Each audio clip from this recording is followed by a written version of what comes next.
hey, thanks for coming back, guys. Yeah, welcome back. Yeah, totally. Appreciate you guys coming back again after our long discussion on the prequels. How could we not? Yeah. Well, I mean, it's probably pretty easy not to. But, no, so, I mean, we had a great discussion earlier in the week about the prequel movies. And here we are going to go into the original, but I don't think we can do the originals anymore without talking about Rogue One. No, exactly. We gotta put Rogue One. I mean, because isn't Rogue One kind of the cold open for A New Hope now? Yeah, pretty much. Just a really long cold open? Yeah. Todd Glass would be happy with our cold open if you guys understand that reference. I don't. Okay, perfect. Excellent. We'll leave it there. So, It's the listeners that matter, right? yes. There you go. All five of them. Yeah, exactly. All So, but no, so I mean, let's get right into it. Rogue One, a great story in the Star Wars universe. Our first actual spin-off. Because it's not about the Skywalkers. Right. At all. Right. Aside from the Ewok movies, have those been decanonized? I think so. No. I mean, have they? I mean, it's not like they're so self-contained. They don't affect anything outside of Endor that it really doesn't matter if they are or not. They're just so... Well, here's the deal. I will not continue this conversation unless we agree that before we talk about The Force Awakens and The Last Jedi, that we talk about the Ewok films. I can't tell you the last No, time I'm I just saw kidding. those. You might be disappointed. I've never seen them. At what point... That look you just shot me. If you could see the look. Yeah. Ugh. It's kind of like the same look that the Emperor gives to Luke when Luke's like, I'm not joining the dark side, you lost. No. Yeah. No, in any the Force case, lady. what period of time do those take? Those take those after or before? You gotta look at him. I don't know. Okay, I've never all right. seen them. Well, anyway, I don't even know. I'm totally lost. I couldn't Rogue even tell One, you. the first spin-off, right, First spin-off, which if I had... of recent years. And I will say it's Seven Samurai, but in Star Wars. Pretty much, yeah. It's exactly... They went to a place that needed help. It was the Men on a Mission movie. It was, just this group of people just going to do something and getting it done. That's... They got it done. Yeah. Well, and the concept, though, is that they don't realize that what they're about to do is going to set off a chain of events, everything that we ever knew of Star Wars from when it was first released. Yeah. So they had no idea, those characters. And, I had mentioned in the last, podcast that, I'm a member of a lot of different Star Wars groups on Facebook, which doesn't make me special. But in those groups, people would be talking about the movie before it came out. People would say, oh, what do you think is going to happen? And I was constantly saying, they're all going to die. Yeah, they have to. They're all going to be dead. Well, how do you know that? Spoiler alert! I don't see them. I don't see them in the new film. That doesn't mean they're going to be dead. No, they're going on a suicide mission. Don't you understand? Like, I mean, and it was so obvious. And of course, when not to say whatever, but I was right. I mean, and I wasn't surprised though. I mean, I knew that's what it was going to be. I knew I was going to go into a film about several people that made a selfless sacrifice to get those plans and deliver them to the Alliance. I didn't know, not that much of a psychic. I didn't know that Vader was going to tear shit up at the end. Like, which was awesome. Yeah, which was totally phenomenal and Yeah, amazing and long awaited and needed, and it's what we deserved. After getting back just a bridge with the last podcast, the Revenge of the Sith did not actually give us a taste of Vader in action as Darth Vader, although the ad campaigns for Revenge of the Sith did show Darth Vader with a red lightsaber traversing across the plains of burnt Mustafar, and we all thought that was going to happen, and it didn't. Yep. So when it did happen in Rogue One, I felt very satisfied, and I felt like Star Wars redeemed itself, and finally in the arena of showing Darth Vader be a complete and total badass. A monster. No mercy, because it was like that was like a horror movie scene when the lights are out and he just shows up and the music and they're screaming. He was like a Michael monster. Myers at the end of a hallway, where he's like, I'm just gonna walk down this hallway and axe every single person until I get to Jamie Lee Curtis. 3 minutes of screen time. Yeah. 3 minutes. That's all we needed. And when I just remember, because me and Kevin, may he feel better, We're sitting there in the theater, and all of a sudden it's just dark, and you hear the breathing. Yeah. You hear that breath. Right. And then the lightsaber ignites. And I remember, honestly, you said horror movie, but I was chilled. I gasped. Nervous. I think I was honestly scared for them with their bicycle helmets. Oh, yeah. Yeah, I know. I know. Like, what are you guys doing? Like, I was... With your guns? Are you kidding me? Like, get out of there. But they didn't know. Like, didn't you see Revenge of the Sith? I mean, no.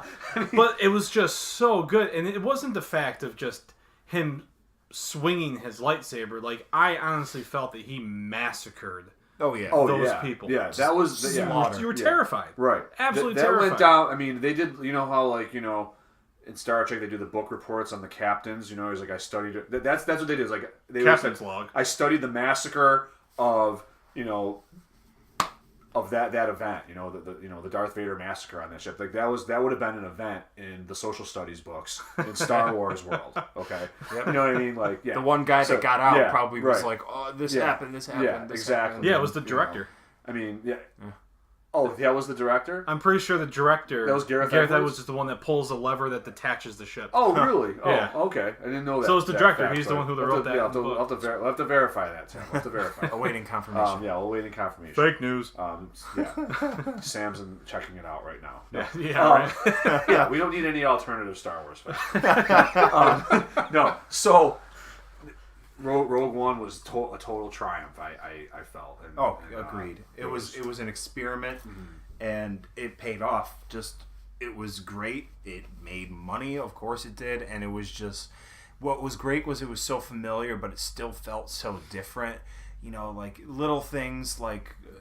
No John Williams, Michael Giacchino did the score. Oh God, he's so good. Thank you for Lost. Yeah, Michael. Oh yeah. Yep. But totally. Even so many scores. Even them showing the planets and writing. Here's the planet name on the movie. Like that was different. Yeah, like total and it was different just format. Like, yep, and it was opening crawl. Yep, it felt so unique. You hear that bass? Right here, right now. You just feel like the house shaking. The Van Halen song? No. I totally thought something was happening. I heard something. Because we're talking about Rogue One, the Death Star just showing up over the goddamn horizon. That's what I thought was happening sorry. there. Yeah. Hello there. No. Hello there, little one. Yeah. I love the slice of life aspect that you got out of Rogue One. I mean, it's like these little details, like like when they're packing up, their homestead. When Jin's just a little girl and Galen's telling her to pack up and what's the mother's name? Lyra. And just like no, don't pack up. What does that thing do in the wall with the light? Is that the coffee maker? Like, is that the microwave? Like, where's it? Is that your TV over there? Like, you're drinking blue milk. What happens? Yeah, there was the blue milk. How does this house function? It's not like my house. You know what I mean? Like, and it brought you back to that seeing like what a homestead in the Star Wars universe looks like brings you back to the Lars homestead. Yep. You know what I mean? And wondering, what do these gadgets do? Like, when Owen's down there or whoever is down in that pit, it's like, I want to be down there. You know what I mean? Like, what is down there? What is that? Like, what's in that behind that cave over there? So I think Rogue One was just, it really brought out a corner of the Star Wars universe that we had never seen before. Took us to so many cool plations. Jeddah. It's an amazing city. I need to know so much more about Jeddah. And the description of it from Cassian is just perfect. You know what I mean? It's like, Jin's like, why are you going so fast? What's your problem?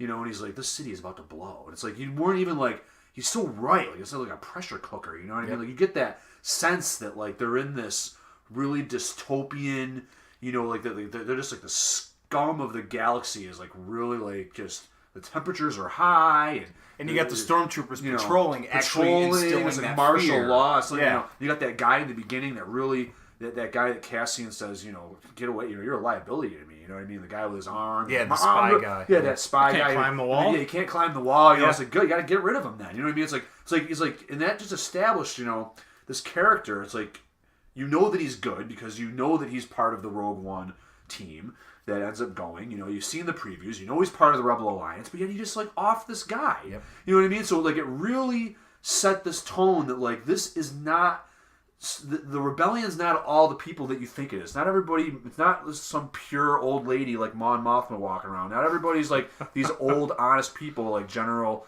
Riken and General Dodonna and General Madine. All these people that are like these good wholesome people. There's people in the rebellion that do what they have to do in order to survive. Yep. And I thought Cassian was a very compelling character.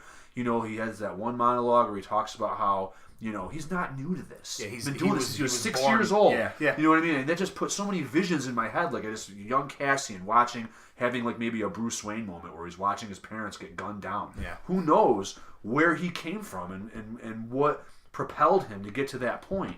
It's just, again, Rogue One is all these people coming from different corners, happenstance, meeting together to achieve one common goal that's bigger than themselves, and they sacrifice themselves doing it. It's that recurring theme in Star Wars, and Rogue One captured that in a way that we'd never seen. It was a really great war movie. I'll always regret not seeing the original cut. I would love. Yeah. Who wouldn't, right? The other ending. No deleted storming scenes the on beach the Blu-ray package. Yeah. Yeah. Right.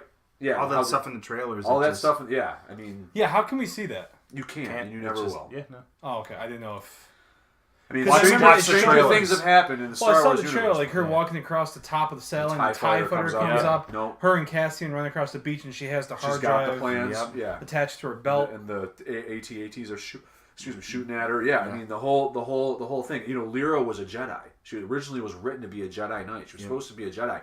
I thought that we were going to get that. They had made a decision that they didn't want to make her a Jedi because that they thought it's a different type of story. But they also didn't want people to attribute that to Jyn and have this constant thought in their head throughout Rogue One that when's Jyn going to show her Jedi powers, being that Lyra is a Jedi Knight. Because that's what Rey did in Force Awakens. Right. Yeah.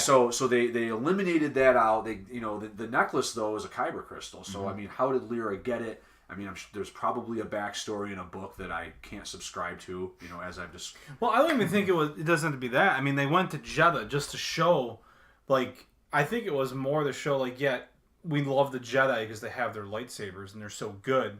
This is the thing that powers that. But at the same time, here's this ultimate evil that kills. And it's the same power as your good Jedi. Oh, that was a good parallel they did. That the Death Star's primary weapon is made from the same power source as the lightsabers. Yeah. It gave us It gave us the lore, the technological lore that you didn't really get from the originals. The prequels, he introduced midichlorians, and we don't have to get into that. But yeah, but Anakin had the highest count, over 20,000. Okay. Even Yoda. Oh yeah, I didn't know if you were making a joke. No, there's midichlorian purists, and then there's people like me that I didn't need that to understand. You don't the concept need of the Force, and we could have a whole podcast about the concept of the Force. You want just to? In and of itself. Yep, I'm all about it. I'm all about having that conversation. We'll get Kevin in on this one. But yeah, that's what Rogue One did. It gave an explanation as to what's inside the lightsaber. What's inside? What gives the Death Star its power? And it finally explained how in the hell the person that designed the Death Star, why in the hell they would ever give it such a design flaw that would lead to its destruction. Entire thing. Okay, right, exactly. So it makes sense now, right? And it was that scene when he's talking to her through a hologram and calling her Stardust, talking about the exhaust port.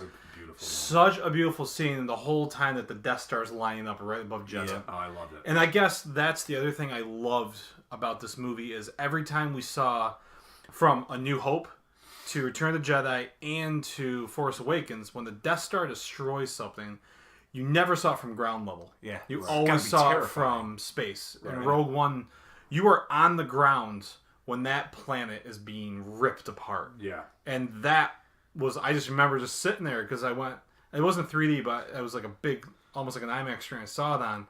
And when they're running out of Sol Guerrera's, little and you got to think that wasn't even fully functional.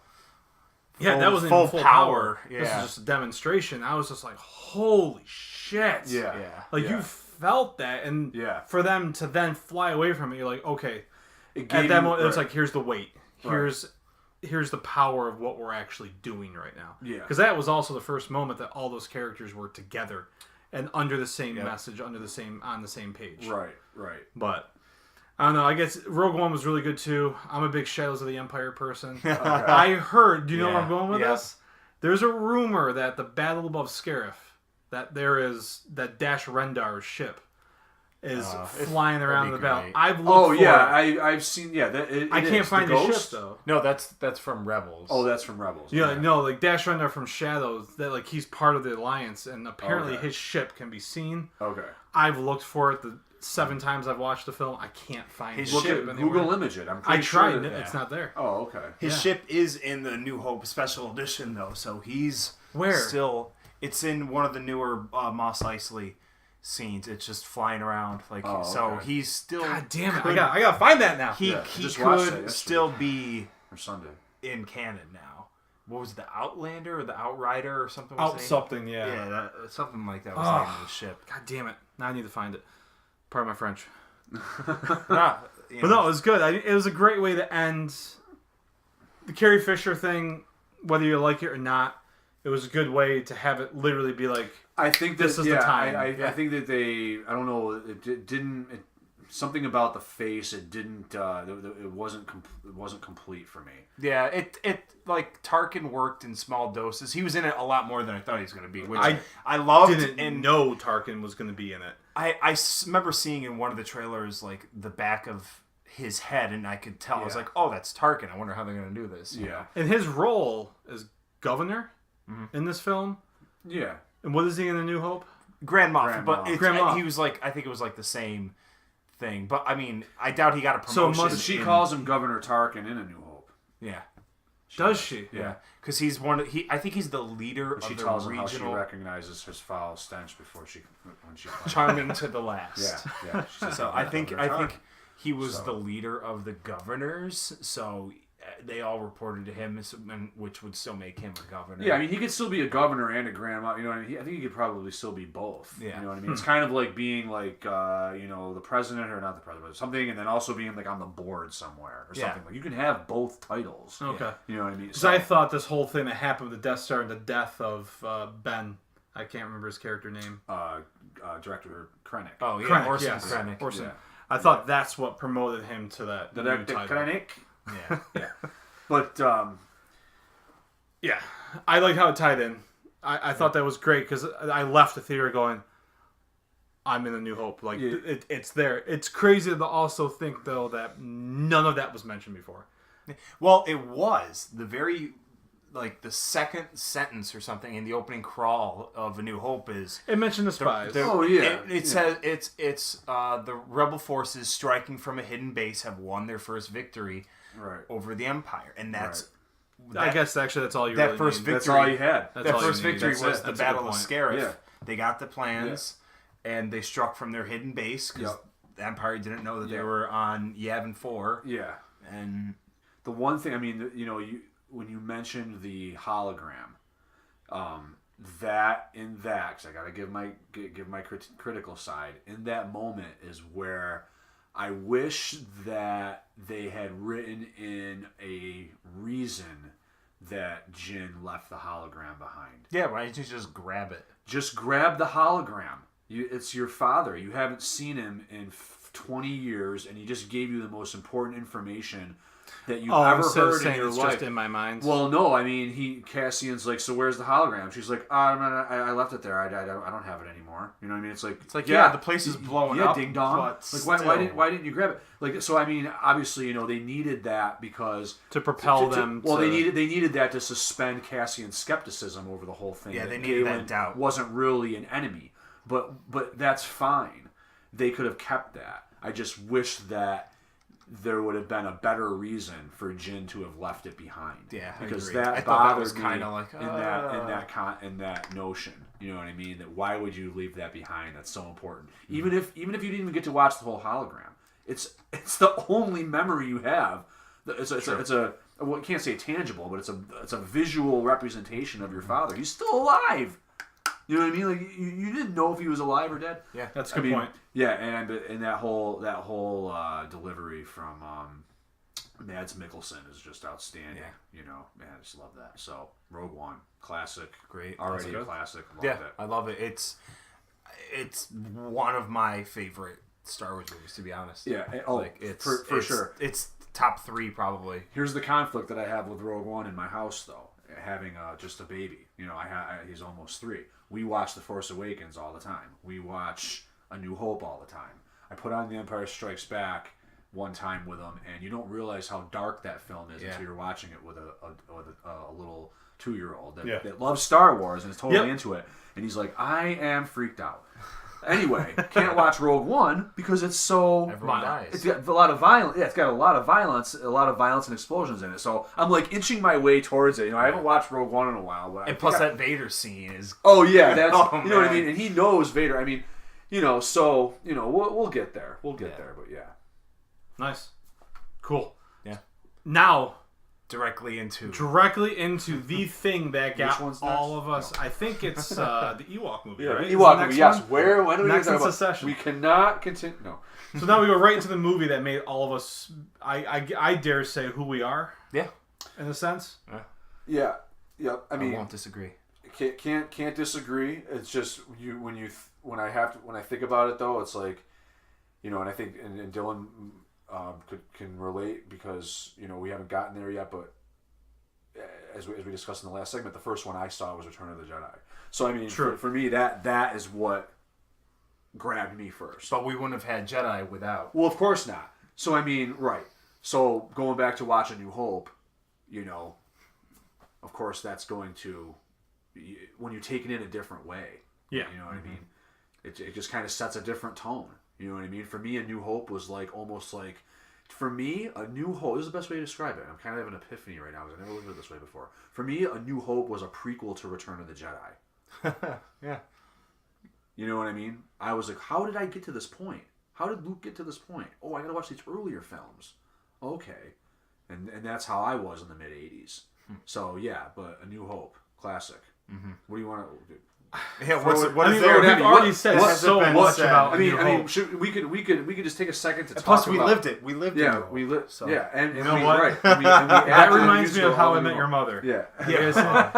And they lived the Star Wars, Ted. They lived it. The only people that don't know about the Star Wars are the people that were in it because they lived the Star Wars. Yeah.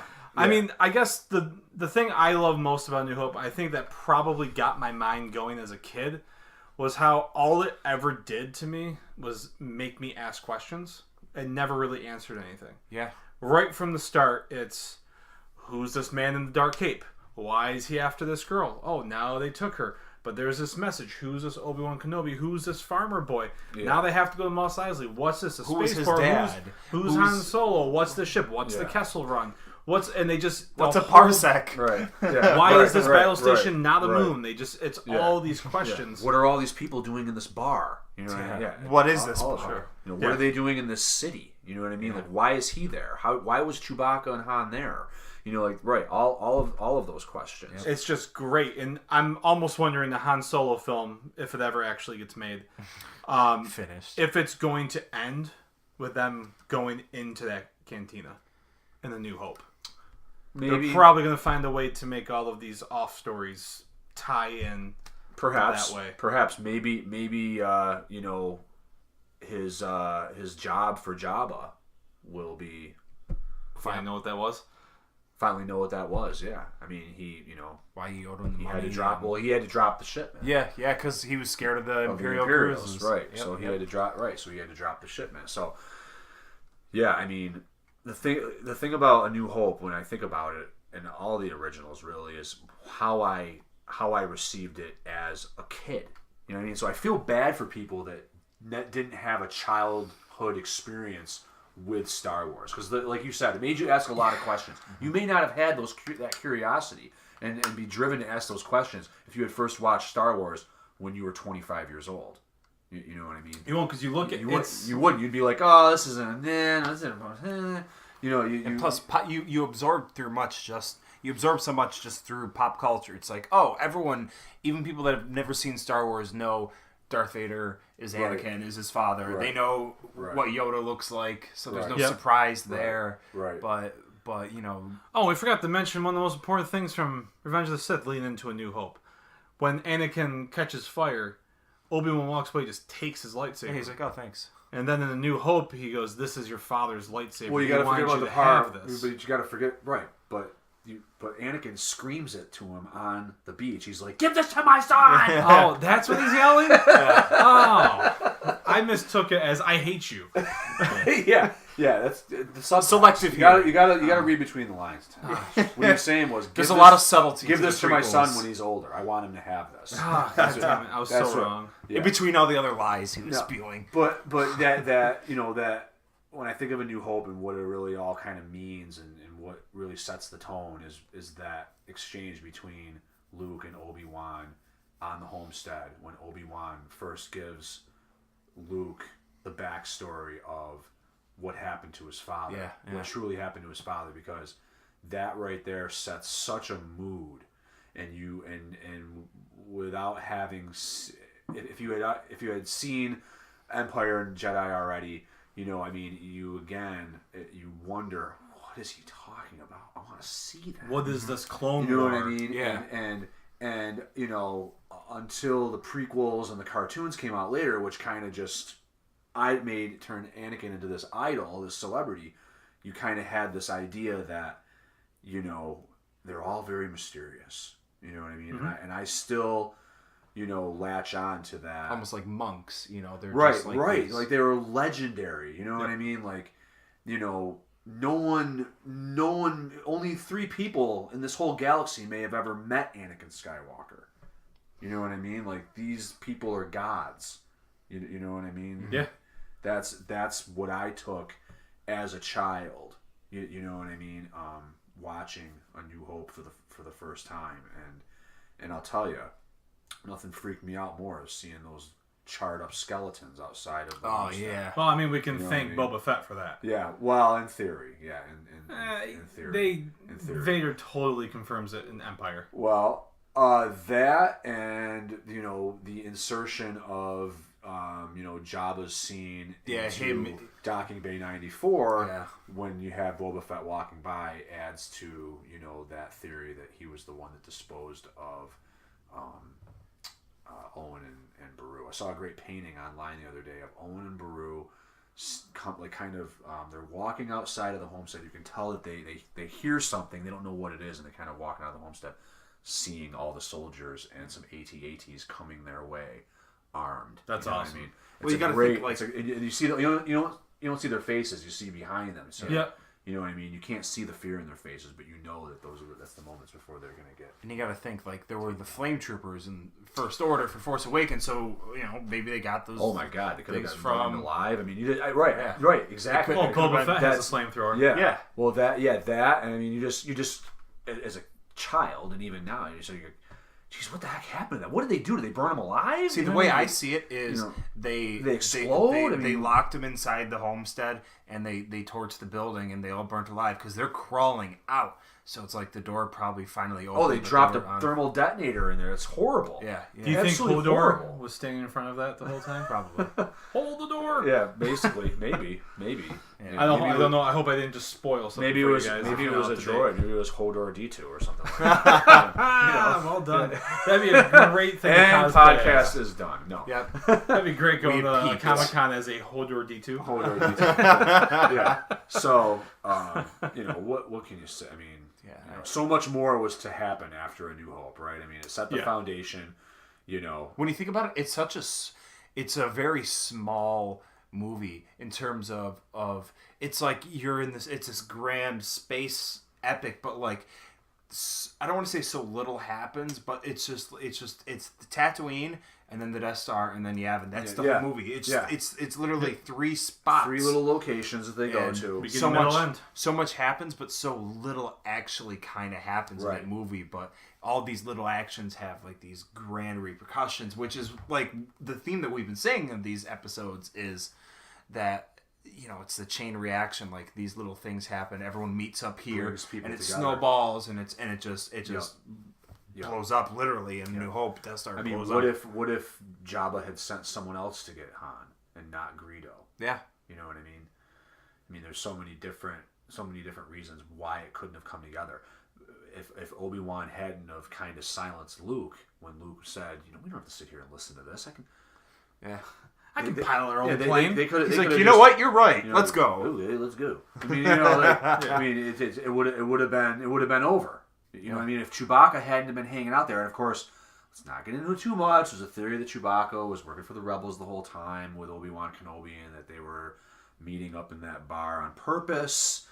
And that it was all part of the grand scheme of everything. See, I like to I think that haven't Chewie... heard that You haven't heard that theory before? We'll go online and look it up, and we're Yeah. going to talk about it at a later date. We got some That's moments. awesome. It's a pretty involved theory over... Actually, Clone Wars.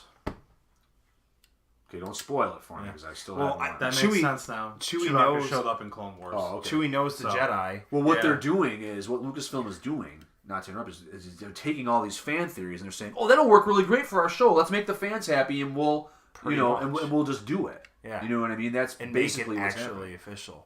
But But, Chewie knew Yoda apparently well enough From to give him a episode 3. piggyback ride. Yeah. I mean, and to have a heartfelt goodbye to him. that's part of the theory is that he- Chewbacca was also in cahoots with Yoda. He probably saw the Jedi Knew where Yoda uniform. was going. Yeah.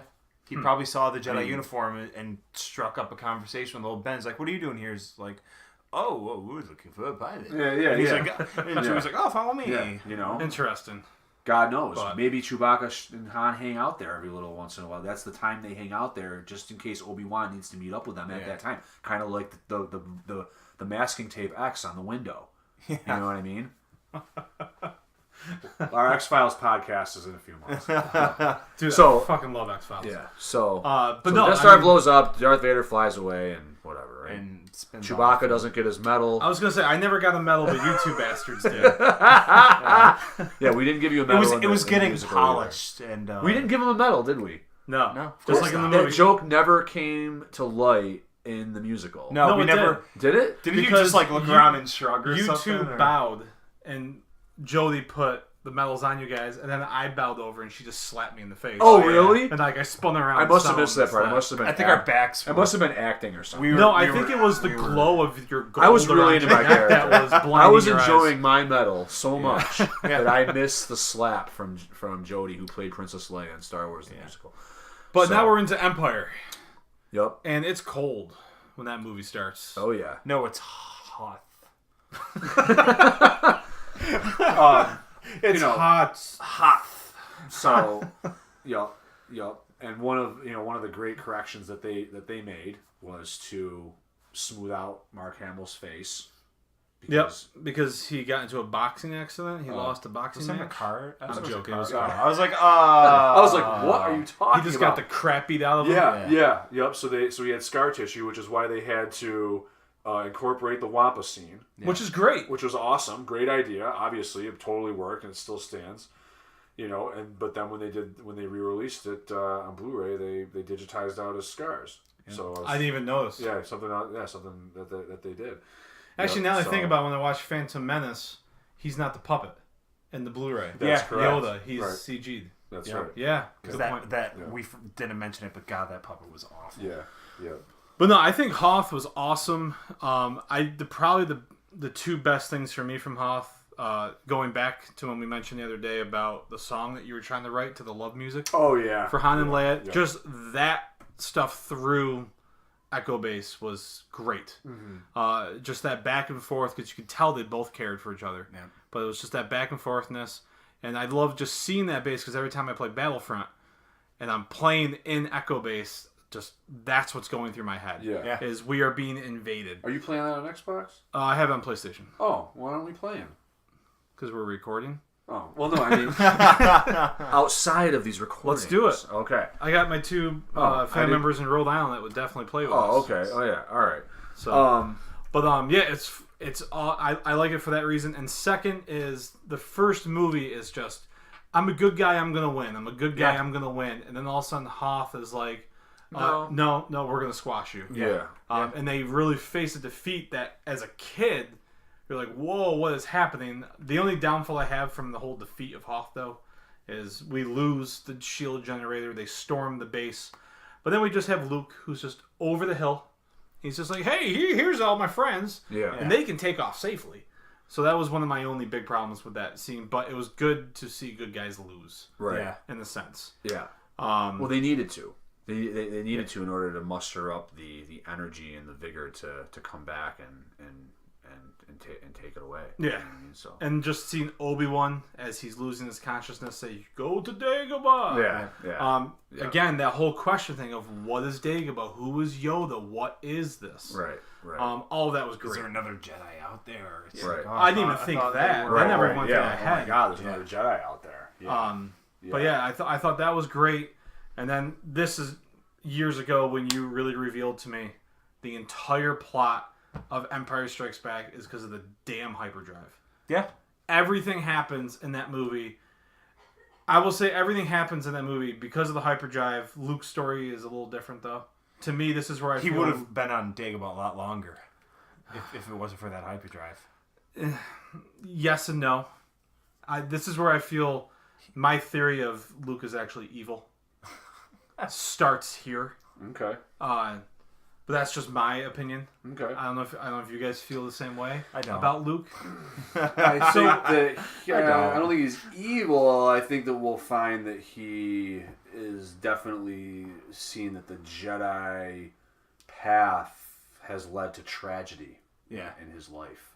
But he's the one that did it. Because Obi-Wan because he and probably Yoda said, overestimated himself. Yeah, they said, you're not ready. Don't do this. Yeah, if you go, the only thing that will come from this is sorrow. Mm-hmm. And they gave him all the foreshadowing. The cave gave him foreshadowing. And everything. Basically, I don't know how you guys take the cave scene, but I take it as if you go to face him now, not your face isn't in this because he's your dad. It's more of you will become this because you're not ready to take on the dark side. Yeah. I think there's multiple different themes that are interwoven in that whole concept. You know what I mean? I think there's a lot of different things like, such as we find out, you are him. Yeah. You are your father. You are, or there's a connection between you and Darth Vader that's biological in such a way where maybe there's a part of you underneath that mask. Mm-hmm. That's one of the things that can be taken away from it. Absolutely. I mean, I guess the thing I also, as an adult, I enjoy when we're at Cloud City, when he shows up to save all of his friends. Yeah. I like when the look on Lando's face when they're fighting in the hallway. Yeah, he's like, who's this jerk? Leia goes, Luke! And you see Lando who's just like, who the fuck is that? Yeah. I really enjoyed that because to us it's this hero, but in reality, to the galaxy, it's who are you? Right. Yeah. Even we haven't got even in Return of the Jedi when they capture him, they're like, we found this rebel walking around in the trees. Like this rebel, lightsaber. It's Commander Luke Skywalker. You blew up your base. Yeah. You know what I mean? Like. Yeah, but he only had this thing with him. Yeah. What is this thing? This screwdriver. I mean, it's a lightsaber. You know what I mean? So, and that's where they gave the first hints of siblingship, a brother and sister, because Luke is talking to Leia and Leia's hearing him. Yeah, that's when that stuff was great. Yeah, outstanding. Right. That's when you first kind of get this idea, right? That Leia's in tune with the Force, and what does that mean? And and with Yoda's line, that there's another, we could get into a whole other session about incest. Well, how they didn't go that far. Tying what Obi-Wan knew about Luke and Leia being born versus what was depicted in Revenge of the Sith. Yeah, he's like, oh, well, there goes our only hope. It's like, no, there's another. Yeah, right. I know, I was there. I held the baby. Right, exactly. So... But with Force Awakens, it begs the question of, do they mean Leia? Or do they mean They Rey? absolutely did mean Leia, because Rey wasn't a nobody, nothing when the Empire was made. She was... Oh, I know. I'm just saying, just with the new movies, we have to expand our horizons now. Yeah. We have to... Look what you said. We have to change what we know. That's right. You can. So, right. Very, very, very true. And I mean, Return of the Jedi. Should we just move on to Return of the Jedi now? I don't know. But if you want, if we can totally jump. I mean, Well, no, because a lot Vader of the is things. bad. The thing is that a lot of the stuff in Empire Strikes Back, when you talk about it, it ties into what you end up seeing in Return of the Jedi. Empire is the setup, You know what I Jedi's mean? the payoff. Yeah, right. Exactly. Empire is the Exactly. cold open for Jedi. Exactly. Just like Rogue One. Very for New cold. Hope. So Very yes. cold. Right. So without further ado, mine and Dylan's favorite. You Star coming to Wars join us on movie. the Star Wars podcast? That's Move along. Cool, let's see here. Move along. But yeah, our favorite, Return of the Jedi, Revenge of the Jedi. It's so good. I wish now, looking back, we had that scene of Luke constructing the lightsaber God, before he that's- visited Jabba's palace. Yeah. Because that, like I said, the Empire's to set off Jedi's the payback. But watching that deleted scene, it almost feels like it's the end of Empire continuing. Right. When Vader's reaching out to Luke on the Falcon, and he's still trying to reach out to him. It makes you think, like, all these years, has Luke for these past 3 years been hearing Vader's voice in his head, like, and just ignoring it? So, like, is that something that he's been dealing with? And then he's putting the finishing touches on that lightsaber to put in R2, and just the hood over him, you can't see his face. And it's just how Mark Hamill is. It's his physicality, but Mark Hamill has that dimple on the chin just like the Emperor does. And you look at that shot, and it almost looks like Darth Sidious. He Coming almost into looks Jabba's like palace when that door opens up. and even in that deleted scene when he's just Which standing leads there me back to Empire, with where you I saying felt Luke's- that Empire is, since because he didn't listen to the teachings of Obi-Wan and Yoda. I do think the choking's weird. I think Another dark of side the move. Gamorrean guards. I do. That still kind of rubs me the wrong way, but I like to think that he's not killing them. He's just kind of just casting them aside quietly. They're dead. Yeah, I don't know. Well, think about this though. He shows up in Jabba's palace. All we know for his training is he prematurely left his training with Yoda, went and fought an evil that he can't defeat, lost his hand for it, got defeated, almost died because he fell off of Cloud City. And now all of a sudden he's on Tatooine and he shows up in front of Jabba and he's like, "I am Jedi Knight Skywalker." Yeah. No, you're not. No one has given you the role of Jedi at all. Right. And now you look like a Sith Lord and you're saying that you're a Jedi. Yeah, I mean, just tying that into what Dylan was saying, I mean, I think the first reason why I think that they chose to do the choking was because they wanted to let Luke show a little bit of power and be mysterious and take them out silently because he's trying to go in there and infiltrate. So to craft the story in such a way, he's not going to whip out his lightsaber because they're saving that for later. You're saving that He for doesn't the even have second the one. lightsaber. He doesn't even have the lightsaber. Oh, that's right. R2 Right. has that. This time. R2 has it, right? Okay. So, but we don't know that. Yeah. Okay, we don't know that. Okay. So the other thing is that we just found out that he is Darth Vader's son. And Darth Vader's signature move at this point is the choking. No one Vader does that. release him. Right. No one does that. Okay. He's killed his admirals. He's almost killed other people. Okay. And so I think that's just like a little bit of a nod, like, you know, like father, like son. It's also probably, you know, I'm trying to view it as no one has seen this movie before. It's May 1983. People are watching this for the first time, and you see Luke show up in that hood, in the black costume. He starts choking people. The whole movie is Luke going to turn to the dark side? Is Luke going to do this? So they're trying to set it up where you think, oh my gosh, can he actually turn to the dark side? Even to the point at the end when he's using his anger to attempt to kill the Emperor. That's what he did. He took the lightsaber and was about to just slice into Palpatine, but Vader stopped him. That's what Palpatine wanted. And then he rages against Vader, cuts his hand off, and is willing to kill him. But then he's like, no, that's not who I am. Yeah. I'm not Vader. I'm not like Vader. I'm like Anakin.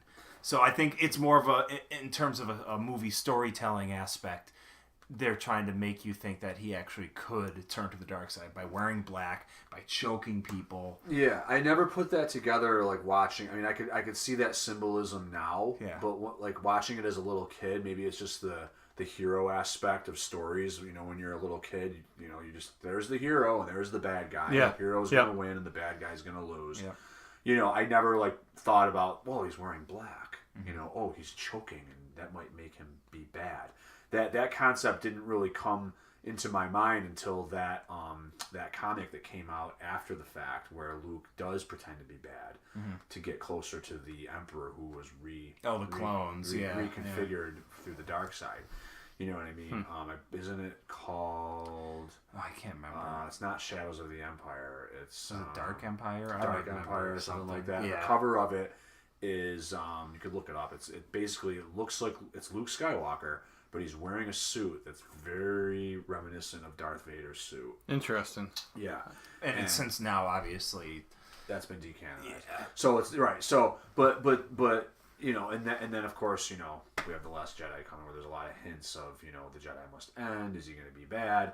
You know, I think that's a cool concept. I'm glad that he didn't go bad. I hope that he doesn't go bad, because I think that would really just disparage everything that character is like built up and worked for to get to the point. I can believe that he would not want to train Jedi anymore, and I can believe that he would think that the Jedi path is been more destructive on his That's life what I and think it family means. than it's ever built it up. It's just been nothing but destruction for Luke the whole way. So not to get too far ahead, but yeah, with Jedi though, there was, I can't remember what it's called. I can find it and send it to you guys. There was a dinner. It was Stan Lee, J.J. Abrams, Mark Hamill. Oh my God, I can't remember his name. What's his name? I know who else was in it. Silent Bob. What's his name? Kevin Smith. Kevin Smith.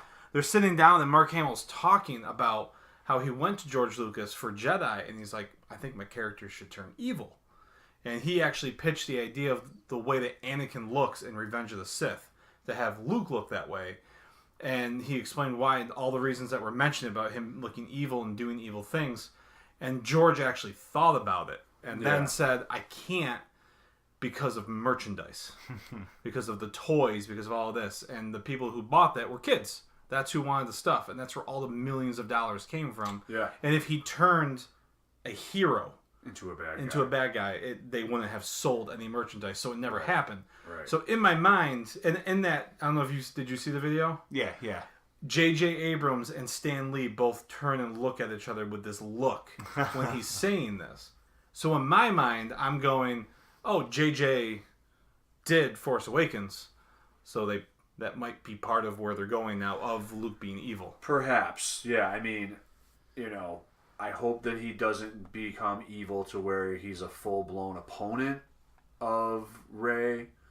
I believe that he's going to be reluctant to train her, and something will compel him to have to train her, but that his idea behind the Jedi Order is that it needs to end, because and they just need to fight evil with good and not really. I mean, I guess we'll just have to see. We'll just have to see. Obviously, we're just going to have to see what happens. I took his statement of, because now we just completely have jumped all over the place, but that's okay. That's probably okay. I took his statement of... It's hard to not talk about now is. when you're talking about then. Yeah. When he said the statement of the Jedi must end, I took that as, I destroyed the Sith. I'm Jedi, but there's no Sith. There's an imbalance to the Force. And that's everything Qui-Gon was after. Right. Was a balance to Force. Not Jedi or Sith, just the balance. Mm-hmm. Right. And that's why he found Anakin said he's chosen when he's going to balance all of this out. Right. And he didn't at the end of the day. Or did he by destroying the Emperor? So no, I guess... No, even before that, he did. I think... Enlighten me. Give me a Star Wars boner right now. Just real quick, he brought balance to the Force, because you had hundreds, thousands of Jedi and 2 Sith. He... basically narrowed down the Jedi to 2. I never looked at and it the 2 that Sith, way. and that's balance. So he did bring balance, but not the kind of balance that they would have thought. Right. See, the Jedi Order think balance What do you means think of that, just Sam? the good, just the Right, good, just right. the good. What do you think about that balance of the Force? You can't have balance. You can't have balance. With just Jedi, with just Jedi, with just light side. The so dark maybe side that's is what there. Luke is saying, is that, you know, if we get rid of the Jedi, then maybe the Sith won't, or, you know, this evil Force won't need to, because they're not Sith, Okay. Correct. From what I've heard, is Kylo it's and not Snoke, the Sith. They're not Sith. Sith. Yeah. They're dark So, side. But maybe that's we'll we don't even know if Snoke is. We don't. Yeah. Exactly. My theory is it's Luke. You think Luke is Luke Snoke? is Snoke. Oh. Well, that's just awful, Tim. How? That's just terrible. Yeah. How? Luke is how? You saw Luke, Like the Wizard of On Oz. the He's mountain. just. the man behind the curtain. Yeah. I don't know. I think Luke saying Because I think the order needs to end is just literally. It's very literal. It's time for the Jedi to end. Not like, oh, I'm gonna kill all the Jedi because I'm bad. It's like, oh no, this order sucked. Look what happened. Like you were saying, they shouldn't be around anymore. Because that's like saying, oh, I don't know. But I think it's just the title of Jedi. There could still be light side users. There could Yes. still be dark side users. Like there's no more Sith. There'll be no more Jedi, but there's still the light and the dark. Light in the dark. So it's just a name. The Jedi Because is in the an trailer order. he goes light, dark. Yeah. He says all those things. That Right. that's what it has to go back to. There's night and day. It's not anything else than that. Yeah. Right. I mean, there could be totally out there just to mislead us too. And there's the theory of Snoke being Darth Plagueis. That's been debunked. It's not going to happen, You but it need- sure is better than yeah. him being Luke. I'll tell you that. That has been debunked. There's no theory behind that, Tim. As I'm much just fun to think about because I have nothing else to do. And until that's December. cool. That's Yeah. cool. That's cool. So, we probably But won't even find out. In those fun won't to with think this of, in those fun to think about moments, there have been items that have been presented to the scholarliest of Star Wars people at Lucasfilm who have come back and said, no, that's not the case. Darth Plagueis the Wise is dead. well, he The was killed in Emperor- his sleep. The Emperor killed him. I remember. We heard that story. So... But if Yeah. Darth Plagueis the Wise was one of the two who learned how to live forever, He could save the ones he loved from dying, but not But himself. not himself. See, oh, thank you. you have to hail back to what you I'm getting back heard up to and this- what you know. Yeah, You know what I mean? on paper, like don't read Because that's past it. It's just that's right. what It's face starts value. Face value. right face value. That's what starts leading individuals on these paths of theorizing that take them so far away from what they've already seen and know that they're out in no man's land. Yep. The Outer Rim. outer rim. Past the outer rim. Exactly. Deep space. Yeah, exactly. If you saw a planet that was farthest from the sun, that's where those people are. Yeah, exactly. But yeah, Return of the Jedi is awesome. My favorite. I mean, that book series, The Aftermath, that's where Nora comes from. She's one of the A-Wing pilots. At That's the Battle of Endor. what's his name's mother. Poe's mom. Yeah. No, Tenem. not Poe. Tenem. Tenem, yeah. He was played by Greg Grunberg. Oh, yeah, but in wasn't- Force Awakens. They introduced Poe's Wait. parents. Tenem's in the movie in Force Awakens? Who's the little boy in Aftermath that his droid is Mr. Bones? Yeah, that's and his Tenem. mother's Nora. But who is he in Force Awakens? I don't even remember He's this. the pilot with a beard who played the pilot in That's- Lost. No. What's his name? That's Skip? him? Skip. What's his name? I'm looking this up right now. I Yeah. can't remember his name. Wasn't it Snap Wexley? Snap Wexley. Thank you, Dylan. Yeah. Snap Wexley. And Greg Grunberg asked J.J. Abrams to give him that name so that Greg Grunberg's character in The Force Awakens would have more meaning than just being a pilot in the Rogue Squadron. He is the grown-up version of Snap from Aftermath. Did they call him that? They in never- the book? In the book? Because Or it's you mean the official. movie? It's official canon. That book series. It is. One of the comics introduced Poe's parents, and that's what I was Oh, thinking. you're of. thinking Yeah, it of says Lost Snap Stars. Wexley. Yeah. Lost Stars With is the tree and- Lost Stars is the book, or is a book about Poe's parents. Yep. Which has gotten a lot of critical acclaim. Mm-hmm. That's the one that people said if you didn't like Aftermath, like me, then to read Lost Stars because that one was just really, really good. Yeah, Tim. I'm looking that up right Tim's now. looking it up right now, but I'm 100% certain that the main character in Aftermath, Nora's son, is portrayed by Greg Grunberg in The Force Awakens. He grows up to be a pilot Because he does learn how to fly from... He takes out Starkiller Base with Poe. Well, not only that, but we got Biggs. Who else was one of Luke's friends? Wedge. Well, Wedge Antilles teaches him how to fly. Yeah, I don't know if Wedge was one of his friends until it was after. Yeah, Biggs was his friend, but Wedge was the pilot. Tenham Snap Wexley. Yep. God damn it! You didn't know that? No, because I don't think... Did they actually say his name in The Force Awakens? They don't. I thought maybe around didn't they... They might say... No, I think he says Snap to him at one point. He says something like... Because Greg Grunberg, they had to give him a line. Yeah. And he's saying something around the round table when they're strategizing how they're going to take it down. And I feel like somebody says... It's either that or when Snap's they're flying. right. When they're flying. Oh, yeah, right. They're like, come on up, Snap. Or something like so there's some kind of radio chat. I'm pretty sure he does say that. Yeah, it says something And the whole time I read that trilogy, I had no idea. Yeah. It never would have happened. Now that makes sense. It never would have happened without Greg Grunberg wanting his character in The Force Awakens to have more significance than what it was originally. Well, he does play a lot of small roles, too. Correct. So, yeah. Exactly. God damn it. That just made me killed super him happy. off in Lost an hour and a half in. Spoiler alert. Sorry. But... we were completely off course. Yeah. Well, I mean... And that's not a spoiler. The show's about a plane crash, and you said he was the pilot, so... Trust me, people lived in the front, people lived in the back. He survived the crash. So one of my favorite moments in Return of the Jedi, if we're going to get to let's do that. What's your favorite moment? We're kind of running out of New time. Hope? Kind of running out of time, right? Well, time's kind of... You know what we could do? What we should do is, after we get some more time to get some more details, dirt on The Last Jedi, and maybe even a Han Solo film, maybe after time comes out, have another segment where we talk more about the new generation of these Star Wars 7, films. 8. Force Awakens, what we know of The Last Jedi, what we're going to know of Han Solo, and other projects coming up. I totally think we should. Yeah, it's a great idea. I'm easy. Great idea, I think.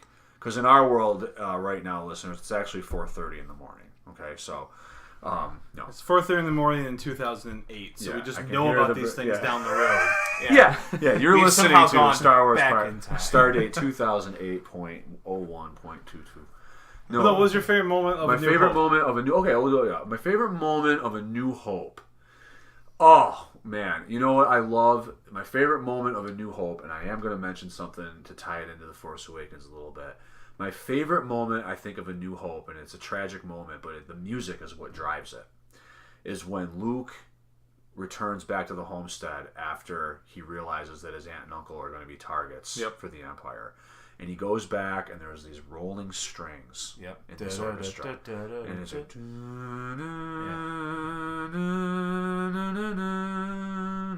Yep. Bum, bum, bum, bum, bum. Okay. Yep.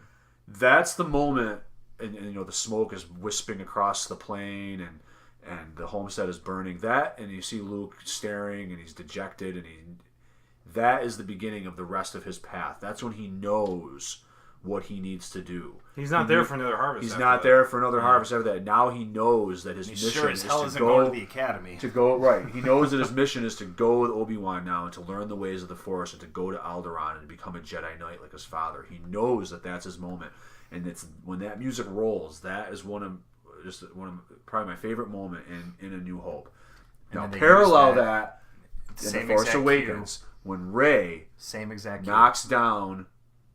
No, I'm sorry. When Rey pulls the saber. Thank you, Dylan. I'm old. Pulls the saber, out of the snow. And no, it's not going to go to Kylo Ren. It's going to go to Rey. In that moment, I thought a beautiful moment. In that moment that's when we were going to see Luke Skywalker. I thought and like Luke said, he was. Yeah. I was like, oh my God, now it's Luke. And when it came to Rey, it was the best shocker climax of watching The Force Awakens. And I don't care what anybody says. And that same music, the exact same music rolled, because now Rey knows exactly what she needs to do, which we'll talk about it next time. Furthers my theory that she is the daughter of Luke Skywalker. So that's my favorite moment in A New Hope. My favorite New Hope is the TIE Fighter attack when they're in the Falcon, they escape, Dun, dun, dun, dun, Dun, dun, dun, dun, like dun, that's dun, just dun, that's dun, just dun, so dun, dun, great. dun. Like Great that kid, sequence. don't get cocky. Yeah. Great Just kid, don't get penisy.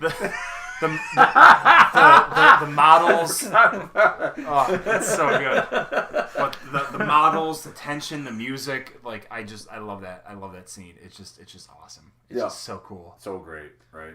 I'd probably say when Obi-Wan vanished. Oh, In great quotations. moment. You're right. Because as a kid, again, going back to that question of what just happened. Yeah, exactly. And not understanding. All of a sudden you hear, "Run, Luke, run!" And you're like, "What is happening right now?" Where did you go? It just, as a kid, you're like, yeah, it's everything you needed as a kid. But to help illustrate that memory, because I love that scene too, the look that Alec Guinness gives to A pure confidence. A slight smile. that too. slight smile. There's so much. Alec Guinness was a acting legend. Okay, Yep. The most famous person in A New Hope. Mm-hmm. Okay, no one knew Mark Hamill and Harrison Ford. Oh yeah, that guy from American Graffiti. Oh, Carrie Fisher, Debbie Reynolds' daughter. Alec Guinness and Peter Cushing were the most famous actors in those films. In that film, that one look that he gives to Vader says so much that we didn't know was what it was going to mean. You know what I mean? Like, you know what I mean? Like, there's your son over there. Do you know? Do you know that's your son? You know what I mean? Like, but they had no idea. That was the genius of Lucas making that film. I don't know what he was thinking in his head when he was telling those scenes to be having those actors deliver those scenes, even from the beginning when they're in the homestead and he's like, a young pupil of mine by the name of Darth Vader, betrayed and murdered your father. Or Lars, Uncle Owen saying, that's what I'm Bruce afraid saying, of. Right. like, oh, he's got too much of his father. That's what I'm afraid of. It's like, yeah. it could be like, oh, his father was cocky, but no, does he know he's Vader? Right, Like, right. His father was a motorcycle stuntman. No, you know what I mean? Like, yeah, no, he was a Jedi Knight. You know what I mean? So, yeah, there was so much foreshadowing that... Even in just that one movie. Right, in just that one movie that worked, the foreshadowing in A New Hope has spanned the whole saga in ways that we would never see how they could connect. But as these movies keep getting released, it's like, oh my god, it's like that in A New Hope. Yeah, but how could it be? Mm-hmm. How could something in Force Awakens tie back into it? Without you know what I mean? Mm-hmm. Without it just being divine. It's very divine. The original. That's why the original trilogy is so divine. Because how you can look at the original trilogy and be like, how did he know to do that in 77? Yep. So Empire. Empire. Favorite moment of Empire, Jordan? My favorite moment of Empire, one of my favorite moments of Empire is gotta be at the onset of the lightsaber battle when Luke approaches the deck and Vader's up there waiting for him. Oh, just his shadow. And he says... silhouette. God, I can't even Force think is with the young Skywalker. The Force is with you, young Skywalker, but you're not a Jedi yet. Yeah. I don't know what my favorite part, and I can't even think. That right there, because it's like he's like, is his father? He's standing there. You know what I mean? It has like this whole overtone, like he's been watching Luke this whole time, and he knows that he's powerful. He's not going to kill him because it's his, and he doesn't want to kill him. He just wants to show him that you're not as powerful as you think you are. Yeah, but come with me and I'll make you that. Right. He doesn't want to kill him. You know what I mean? So that right there was probably a chilling moment. And then if you give me another one too, of course, the guy with the ice cream maker that runs out of Bespin when they're escaping. That's my other favorite moment. Well, yeah, he's scared. He's like, yeah, he's got this guy. He's running out of Bespin, right after I think Lando makes his announcement on the loudspeaker. Yeah, the Imperials have taken over. Yeah. There's this guy that comes rounding around the corner, and he's got this white cylinder, and clearly it's like some type of ice cream maker. Like people are running with bags, and he's carrying that. Yeah. It looks futuristic. That's all he cared about. He didn't care. He wasn't going to leave Bespin without his ice cream. I mean, he's living in the clouds mining. He wants his ice cream. Exactly. That's completely understandable. That's his livelihood. He has to have his Bespin vanilla. Cloud City chocolate. Yeah. It's like they have a Ben and Jerry style of exactly. naming things. Exactly. Carbonite chocolate chip. Carbonite chocolate. Yeah, exactly. I have the Star Wars cookbook at home. Boba fettuccine. Whatever whatever you're into. How about you, Dylan? Favorite moment from Empire? It both was and isn't anymore, but not in a good way, but not in a bad way. But Vader talking to the Emperor, because that was, where you hear, oh, there's an Empire, it's the Empire, and it's, oh, Darth Vader, but is he the Emperor? There's got to be someone that's worse than him. And then you see that the old woman monkey face, Clive Revel, and it's just like this mysterious monster man that he's talking to, and some of the mystery is lost with the DVD edit with Ian McDiarmid. Yep. Because it's bad makeup. How is that possible? Yeah. But yeah. How is that possible? But like it was the music there. It was like this mystery. It's like, oh, there's someone worse than Vader out there. Yeah, and it's just that's one of my favorite themes.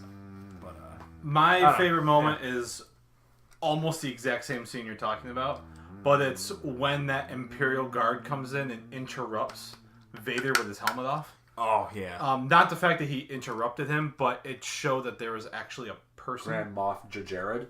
Yeah. Is that no? So. It's what's his face from friggin' Last Crusade. Oh, the Nazi guy. The whole theory about Han Solo, he was frozen in carbonite, woke up as That's Han. Bullock. No. Balosh. No, Belloc. That's Raiders. But Last Crusade, the one dude who turns old and dies. Julian Glover. He's in Game of Thrones. Yeah. But when the guy comes in and watches the mask come down, that's Julian Glover. That's Julian Glover. Check again. You check again. All right. Do we want to bet on this? This is Empire. in Empire. Okay. Yep, and Julian Glover's You May Start Your Landing. Are you sure? Because I'm looking at the guy's face and he's like really disgusted. Or maybe I'm thinking of the guy in the beginning when They pull out too early. no, in the beginning of Return of the Jedi when we need more men. That guy. Oh yeah. All right. I will go back and check. Yeah, Julian Glover. Right. Walter Donovan. Yes, thank you.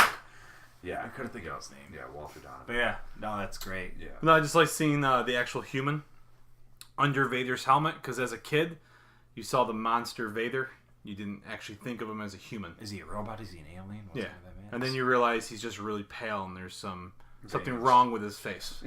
So that was fun for me to see, because then it was like, oh wow, because as a kid you look back like he could be Luke's I always dad. cringed at that part. So that's what I loved. I was like, here comes the helmet. And there's the head! Take it away. Okay, now we're back. It looks like a thumb in the bathtub for way All too the long. time. Like the helmet comes down. Like, there it is. Oh, There's the head. But how about Return of the Jedi, Jordan? Oh, Return of the Jedi. You want to hear my 25 favorite moments? I want to hear your top of that 25. Oh my What's God. your number one? I wish I could really narrow it down. I think that one of my favorite moments, the one that is really just jumping out at me right now, is the evacuating the Death Star after they blow up the power cell inside. I love watching the Falcon make its way out, piloted by Lando and Nine Nub. I feel so bad for that TIE fighter. Yeah. I feel so bad for that TIE fighter that's trying to come out and gets engulfed with the flames. I always put myself in that TIE fighter cockpit every time I see that, and I'm like, don't want to be that guy. That's the worst way. Was it a TIE fighter or was it a TIE interceptor? It might have been. I think only fighters were inside. I don't think interceptors were inside. On the way out, though, I think it's an interceptor. It's got the. It's like the triangle. You might be right, Tim. Yeah, it's got the hexagon broken. It's like the angled wings. I think you might be right, Tim. But yeah, and then of course that joyous holler of Jubilee from Lando when they come out. I love that whole thing, and Nine's laugh, it's just yeah. It's like he's like a Swiss. I don't know where he's from, and I believe the actor that played him just passed away recently. God, really? Yeah. So that's probably my favorite moment. If one of my 1,400 favorite moments from my favorite Star Wars film. Okay. Yeah. Dylan? Mine's very broad, but literally every moment between Vader, Luke, and the Emperor. You can handpick anything from anything on the Death Star with them. Just everything. Just it's fantastic. You can't really give a specific thing. It's hard. It's hard to get specific. I could say why, because it everything between the three of them breaks down what the entire saga is about. It's about light. It's about dark. It's about family. It's everything. All the themes of all the movies is they basically say it right there. Like everything is just right there. I'm gonna again. I hate to piggyback off of things you say, but the music after Darth Vader says, "If you won't turn to the dark side, then maybe your sister will," and he screams no, and that just fanfare, that sad somberness that plays. I wish I was in that choir. Love that. I wish I had been in the choir. That got to sing the I wish. I wish that I I mean, if this is Lord of the Rings, it'd be a bunch of football players doing it. Yeah. Oh, really? Yeah, and Lord of the Rings, a lot of the Uruk-hai music is a bunch of football players. Oh, okay. Yeah. Interesting. They didn't actually get musicians. They just picked people who were big. On a related note, earlier this year, I saw the Syracuse Pops Choir at the Civic Center perform music from Star Wars. Oh, really? It was them with Symphoria, conducted by... Actually, didn't you send us pictures of that? I think I did. I think they did music from a lot of different sci-fi movies, and the choir, they did Duel of the Fates. Oh, you have to. It was fantastic. It was amazing. I wish I had been up in that choir doing that. They got to do the whole thing. I wish they had been able to do that theme from Return of the Jedi. The Emperor's... The Sith theme, the Sith theme, and then the final battle between Yub-Nub. Luke and Vader. Oh yeah, Yub-Nub. One of the greatest travesties to the corrected version. Of course, my favorite Star Wars film would have to be the one that was toyed with the most. Oh God, with the Blu-ray. How can we forget the no? I lost my finale, my classic Ewok Hallelujah finale. And was replaced with that generic fluty thing, whatever sounded and like. Then there's the synthesized. The best moment of that movie: Vader picking up the Emperor like Frankenstein's monster, just in silence, and throwing him and out with no thought. You know what I mean? With no thought. He said no enough. I knew he was saying no. I didn't need to hear him say it. It's subtle. It's like but it's not my creation, and I hate it. Oh, and then there's the fucking musical number, Jabba's Palace. Oh yeah, well, yeah. Let's not talk about that.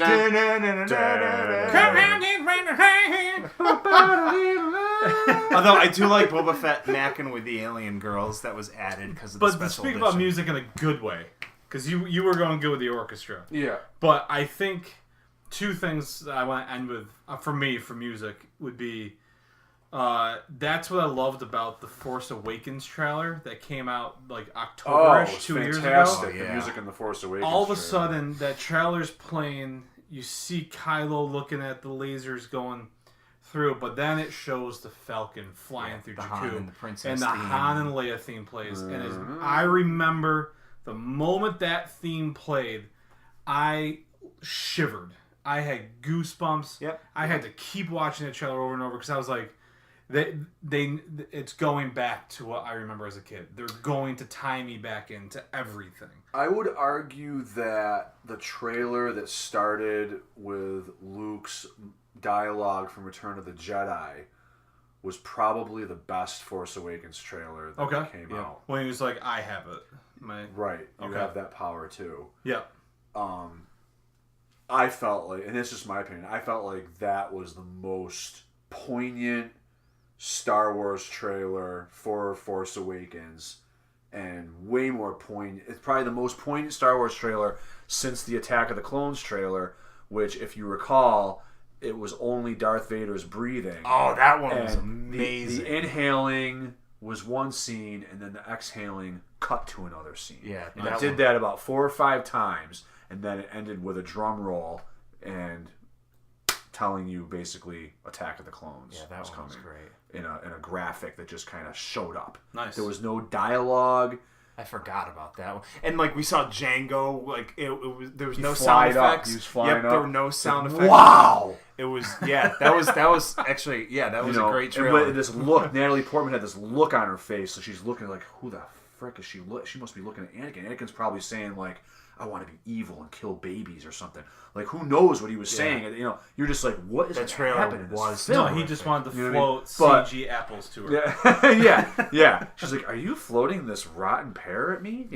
But no, the trailers for The Force Awakens really got us into it, didn't it? I mean, They did, and to then end it with music from me, the Star Wars celebration this year, when they did the 40th anniversary. Did you guys watch that panel? Most of it. I watched most of it. You should have watched all of it because as soon as what- they got done I might talking, have seen what you saw. as soon as they got done talking to Mark Hamill and Harrison Ford, they announced John Williams, and the curtain dropped, and there he is with his orchestra. and they just do And they Princess just Leia's start theme, like, right playing off the Oh, bat. really? It was Oh, okay. insane. It was in the crowd, being a massive freaking I crowd, didn't see that part. was dead silent. Yeah. Everyone shut right up. Yep. That music played, and no one cheered. They didn't do anything. Everyone just shut up and listened. So now this was after Carrie had passed, right? Yeah. So, Yeah. Okay. Because I think So they did John Williams, and then I believe after that was the Carrie Fisher tribute. Well, Yep. no, well, So- she Or the wasn't next day. she. Or the she next day, yeah. Okay, so she wasn't at the celebration. No, 'cause Celebration was Her daughter was. Her Yeah, daughter, yeah. Billy. So She's hot. Mm-hmm. Yeah, she's dead, right? She's hot. she's a lieutenant now in the saga. Yeah, she's got the buns.